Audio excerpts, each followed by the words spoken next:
Ciao a tutti da Arianna, siamo qui allo studio fotografico di Alberto Buzzanca ed Edoardo Varotto per scoprire la ragazza della settimana.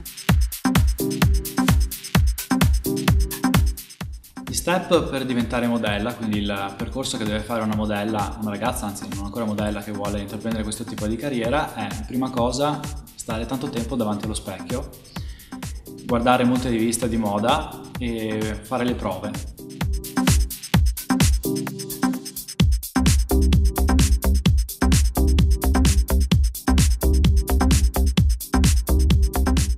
Erika Marcato è una ragazza padovana che lavora da anni come modella. Nel 2009 è stata Playmate del mese per Playboy Italia.